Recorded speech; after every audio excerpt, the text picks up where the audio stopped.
Le vrai danger pour moi, c'est de s'habituer à vivre une vie plate. Le plus grand danger, quand on vit une vie plate, en étant fatigué, en étant éteint, épuisé, c'est qu'on s'y habitue en fait.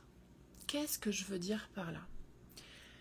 Je veux dire que quand on a l'habitude de dire à la question comment tu vas, quand on a l'habitude de répondre bof, je suis vraiment fatiguée, je suis pas très bien en ce moment, mais bon, ça ira mieux après ce week-end, ça ira mieux quand je me serai reposée, ça ira mieux quand ça ira mieux.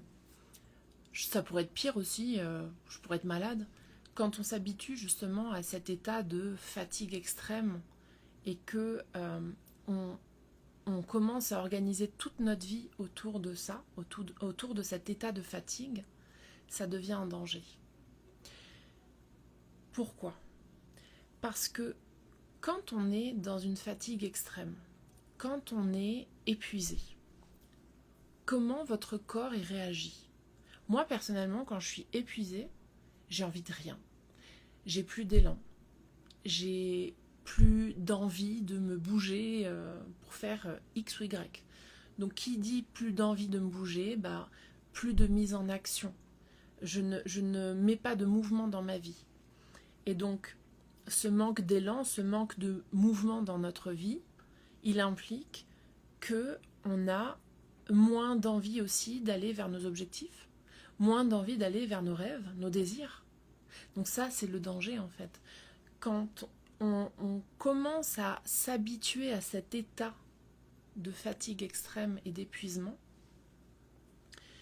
ça devient une identité. Ça devient une identité. On devient la personne qui est tout le temps fatiguée, qui n'a jamais d'énergie pour faire des choses, qui refuse régulièrement des sorties, qui refuse régulièrement d'aller au resto, de faire une sortie entre amis, d'aller chez des gens, parce qu'on est fatigué constamment. Ça devient notre norme. Et c'est ça le risque, c'est ça le danger. Ce qui, à la base, au tout début, était un signal de notre corps, c'est-à-dire que la fatigue, je vous en ai déjà parlé dans un live précédent, la fatigue, à l'origine, c'est un signal corporel que nous envoie notre corps. Ça devient quelque chose que l'on n'entend plus. C'est-à-dire, au bout d'un moment, on ne voit même plus qu'on est constamment dans cet état d'épuisement généralisé. Donc il y a plein de risques à ça.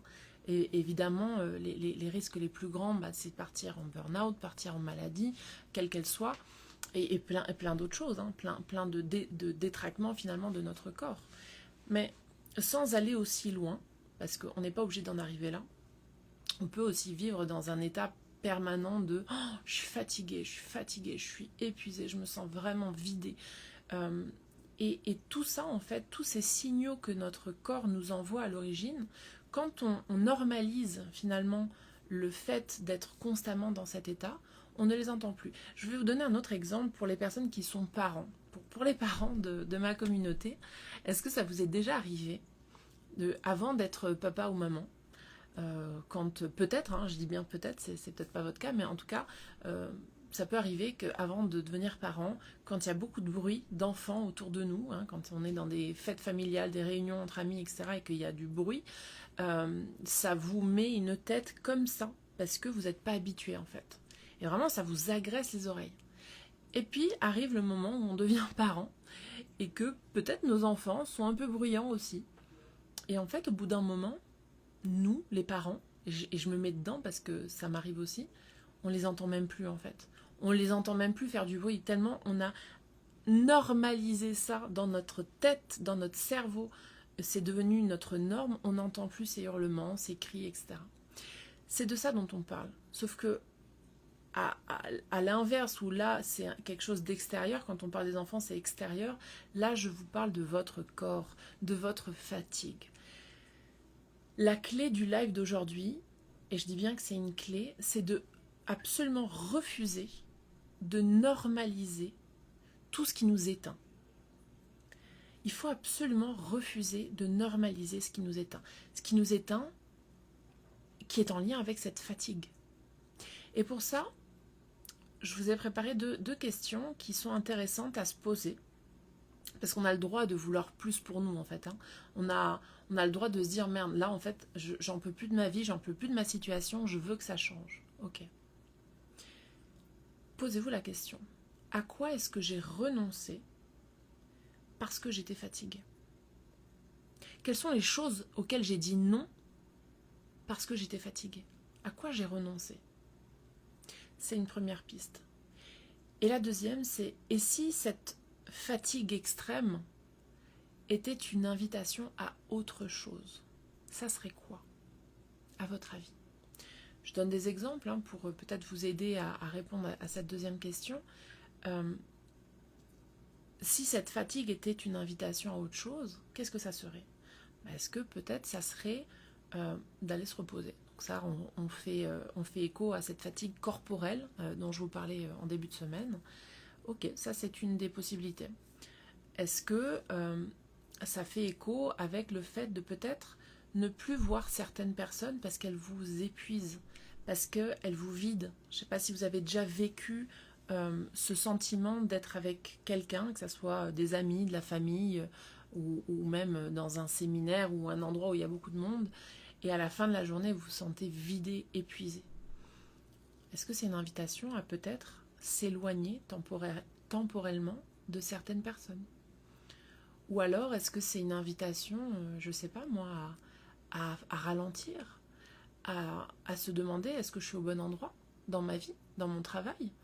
Parce que si cette fatigue, vous la ressentez quand vous revenez du travail, et que c'est tous les soirs en rentrant du boulot, vous vous sentez complètement épuisé, posez-vous la question. L'idée du live d'aujourd'hui, c'est vraiment de vous orienter à vous poser la question: d'où provient cette fatigue? Qu'est-ce qu'elle m'empêche de réaliser? À quoi est-ce que je renonce parce que je vis vraiment dans un état de fatigue extrême? Et qu'est-ce qu'elle veut me dire, en fait, cette fatigue extrême? À quoi est-ce qu'elle est en train de m'orienter? Et de reconnecter aussi, en fait, je veux un peu vous faire prendre conscience aussi que parfois on ne se rend même pas compte qu'on est fatigué.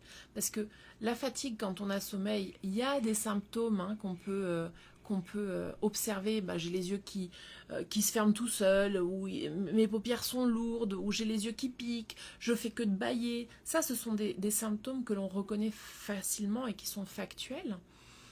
Quand c'est une fatigue en lien avec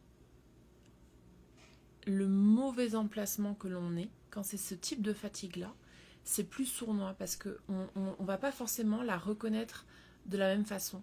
On ne va pas avoir les yeux qui piquent, en fait. Par contre, on peut potentiellement avoir comme symptôme de la charge mentale, à sentir que notre cerveau, on a comme un étau qui compresse notre cerveau. Ou alors on peut peut-être se sentir vidé. Quand on côtoie des personnes, on se sent vraiment fatigué. Voilà, il y a d'autres symptômes. À vous de voir en vous qu'est-ce qui résonne et surtout comment votre corps vous parle et qu'est-ce qu'il essaye de vous dire. Pour finir le live du jour, juste un petit rappel, votre niveau d'énergie, ton niveau d'énergie, c'est une information qui est absolument précieuse. Comment tu te sens dans ton corps aujourd'hui, c'est une information précieuse. Et je parle en termes d'énergie. C'est à toi de décider et de choisir. Est-ce que tu choisis d'écouter ce que cet état énergétique te dit aujourd'hui, ou est-ce que tu ne veux pas l'écouter? Et si tu choisis de l'écouter et d'écouter ce que te dit cet état justement de fatigue avant que ça devienne une habitude. Parce qu'il y a aussi cette notion de souvent par confort, on reste dans la même situation, c'est-à-dire que on va rester dans un travail, on va pas renoncer à un travail parce que tu comprends, j'ai les enfants qui sont à l'école, j'ai des factures à payer, puis de toute façon il y a pire ailleurs, je suis pas si mal lotie que ça, etc., etc., etc. Et en fait toutes ces petites phrases qu'on peut se dire, bon c'est pas si mal que ça, même si ça me fatigue, même si j'en peux plus de mon chef, de mes collègues, etc. C'est pas si mal en fait, ça pourrait être pire, ça pourrait être pire en fait. Toutes ces phrases que vous dites avec ça pourrait être pire derrière, sont des indicateurs aussi de comment vous vous sentez vraiment à l'intérieur de vous, mais que vous ne voyez peut-être pas. Donc, c'est à vous de choisir, est-ce que vous voulez écouter ces petites phrases intérieures avant que ça devienne votre norme, avant que ça devienne une habitude. Parce qu'une fois que l'habitude est installée, ben on est dans cette espèce de zone de confort. Quand je parle de zone de confort, je pense à voilà, faire un travail qui ne nous paye pas plus que ça, mais bon, il n'y a rien d'autre sur le marché pour l'instant, et puis bah, on n'est pas si mal loti, au moins on a un salaire à la fin du mois. Ça contribue à faire, à ancrer et à faire amplifier le fait que on amplifie notre fatigue en fait. Et cet épuisement s'installe encore plus quand on est dans une zone de confort qui n'est pas adaptée à qui on est ou à qui on voudrait être. Donc ça sera peut-être l'objet d'un autre live, mais en tout cas, la clé d'aujourd'hui, et je vous la répète, c'est de refuser, de normaliser tout ce qui nous éteint, tout ce qui nous fatigue. Ce n'est pas normal. Arrêtez de le normaliser. Je vous laisse sur ces mots. Je vous retrouve demain pour un prochain live. Je vous embrasse.